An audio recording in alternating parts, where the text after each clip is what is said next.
Nova Manhã. Araçatuba. Coluna Palavrar, com Antônio Luceni. O Antônio Luceni é artista visual e arte educador, professor de artes do Instituto Federal de São Paulo e doutorando em artes pelo Instituto de Artes da Unesp. Ele também já foi diretor de cultura de Araçatuba e é integrante da Academia Araçatubense de Letras. Na pauta de hoje, embora eu não tenha conversado com o Luceni ontem, e minha mente, se ela não me trair, ele continua falando sobre a série da Vila Operária de Araçatuba. É isso, Luceni? Isso, Marcelo, sua mente está boa, sua memória está boa. E eu não te respondi porque a gente já tinha combinado semana passada. Então, eu confiei na minha memória, você vê? Que bom. Então, bom dia, Marcelo, Lília, Jonatas e aos demais que nos acompanham pelas mídias gerais aí. Pois é, eu continuei minha investigação, minha caminhada, Marcelo, pela Vila Ferroviária, e infelizmente as informações e as percepções não são muito boas, né? Daqueles equipamentos que eu citei, daquelas casinhas, né? Casa do Artesão, Academia Araçatubense de Letras, Museu do Ferroviário, que são os que eu consegui identificar como atuantes ainda, enfim, que tem um serviço para a cidade. Os demais, infelizmente, eu não consegui identificar. Nós já tínhamos falado na semana passada, por exemplo, do Museu Marechal Cândido Rondon, que está lá fechado já faz algum tempo, o Centro Cultural Ferroviário, que infelizmente também está se deteriorando ali, e citei também o Museu de Arte Infanto-Juvenil, que está fechado, de fato, e também não está atuando. Um ouvinte, Lília, eu lembro que você chamou a atenção para o Museu do Som, se não me engano, ali. Também existe fui atrás do Museu do Som. Antigamente era sob os cuidados do Salesiano, do Unisalesiano, que reformou tudo ali e tal. Segundo a funcionária do Unisalesiano, já faz algum tempo que está sob os cuidados da prefeitura também. Então, fechado, de difícil acesso, até para eu conseguir a informação foi demorado. Um encaminhava para um, outro encaminhava para outro, e nem servidor do Museu Ferroviário, que foi onde a funcionária do Unisalesiano pediu para eu buscar informação, soube dizer ao certo como está funcionando, ou se está funcionando o museu ali.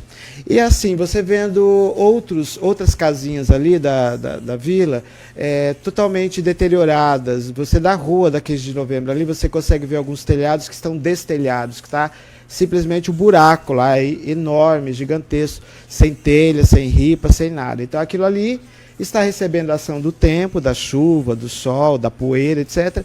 E vai se deteriorando mais rapidamente em relação às outras casinhas que, apesar de estarem fechadas e tal, por conta de estarem com a cobertura intacta e tudo mais, talvez, né, eu digo talvez porque certamente deve ter goteiras, né, e coisa do gênero, a coisa demore um pouco mais para se deteriorar. Eu acho assim, e aí eu falo isso com muita tristeza, um pesar para a cidade, porque a Vila Ferroviária ela é o conjunto de prédios mais antigos da cidade. E, em termos de memória da cidade, sim, sem dúvida, o conjunto mais significativo. Nós teríamos, quando eu falo nós, cidadãos, o poder público, os gestores das cidades, responsáveis pelos os prédios ali, e eu quero relembrar que muitos dos prédios, das casinhas que ali estão, elas são cedidas também para outras instituições, ou privadas, ou de associações, que são responsáveis pela manutenção do prédio. Então não é só, ou não seria só a Prefeitura de Araçatuba, mas também as pessoas associações, entidades, enfim, que receberam o equipamento para cuidar, né, para gerenciar. Mas eu acho assim uma pena. Depois eu fui fazer uma outra investigação também em relação a equipamentos culturais. Lembrando que o recorte que eu estou fazendo aqui é um recorte artístico-cultural, que é o que me cabe aqui na coluna. Então nós tínhamos ali, por exemplo, uma das casinhas era da Associação das Escolas de Samba de Araçatuba.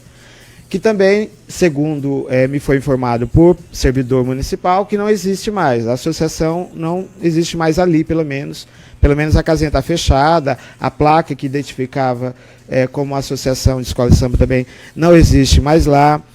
Enfim, eu gostei, por exemplo, de ver a Casa do Índio, que é uma coisa, uma associação de indígenas de Araçatuba e região, a Sindar, a Casa do Índio. Coletei uma informação lá também com a pessoa que é responsável, que está lá tudo. Não soube me dizer muito bem a função. Enfim, é uma pena, na minha opinião, trazer essas notícias para cá, mas ao mesmo tempo, Marcelo, é um alerta. Sim, e eu acho que fica também, eu imagino, o microfone aberto aí para quem quiser se pronunciar, dizer o que está ou não está acontecendo. E eu gostaria de ressaltar também, porque eu cheguei a tocar nesse assunto na semana passada, ao falar da Vila Ferroviária, as casas no bairro Engenheiro Taveira, que na verdade quando a gente fala de início da cidade, né, do ponto de vista da colonização e do urbanismo, a gente tem que pensar Taveira, o bairro Engenheiro Taveira primeiro. E lá existem ainda, que precariamente também, 3 equipamentos que eram a própria estação ferroviária inicialmente, a casa, até onde consta, de um dos engenheiros da construção. E dos 3 equipamentos, só um está ainda em condições de uso, porque mora, até a última vez que eu investiguei, o meu trabalho de final de graduação de arquitetura foi sobre o bairro, eu propus um parque linear para Engenheiro Taveira. Era alguém da guarda municipal que morava lá e que por isso conservava a casa e ela estava em bons usos. Os outros 2 equipamentos, a estação em si bem deteriorada, como qualquer um que vá lá poderá ver, e o terceiro equipamento, que eu não soube identificar nos documentos da cidade, nem por testemunha de quem estava por lá, muito deteriorado. Praticamente só estão partes de paredes e tijolos à vista lá. Tem até uma árvore já brotada lá dentro, o que não é ruim de tudo, né? Mas em termos de memória, eu estou querendo trazer esse recorte, em termos da memória da cidade. Quando a gente vai falar sobre a história de Araçatuba, é inevitável a gente falar sobre a Vila Ferroviária e outros equipamentos que têm relação com a Estrada de Ferro e outros empreendimentos que vieram fundar a cidade mesmo, né? Trazer a parte urbana da cidade tal qual nós conhecemos hoje, evidente do ponto de vista inicial, né? Então, o conjunto de prédios da Vila Ferroviária é, sem dúvida nenhuma, o conjunto mais importante da história, da memória da cidade. E, infelizmente, não está lá aquelas coisas conforme alguns exemplos que eu trouxe aqui. A gente poderia pegar outros.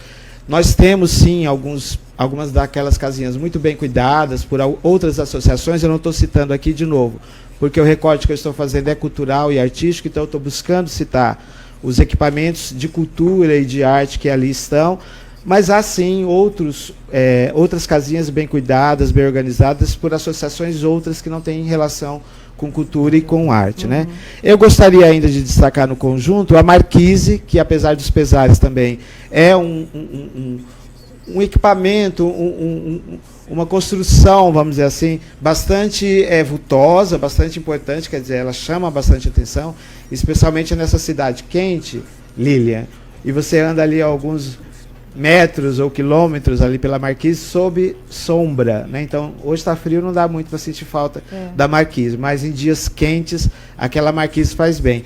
Mas também assim que está pouco utilizada do ponto de vista da cultura. Eu identifiquei um ponto da Guarda Municipal ali e um programa chamado Programa Ação Jovem, que é uma segundo o que consta lá no letreiro, uma parceria da Prefeitura com a Secretaria de Estado.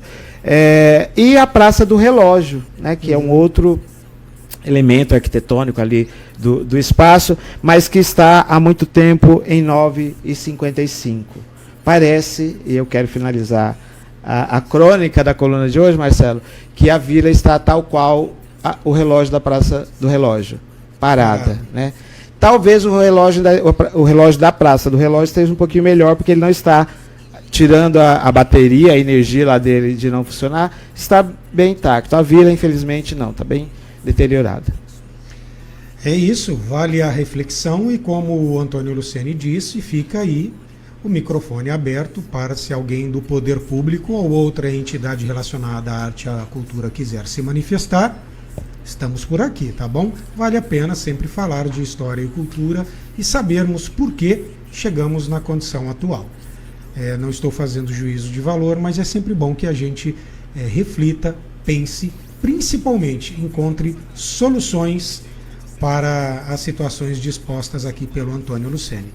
Meu caro, muito obrigado pela coluna de hoje. Quem quiser acompanhar o Antônio Luceni na coluna Palavrar, vá lá no Instagram dele, que é o antônio.palavrar.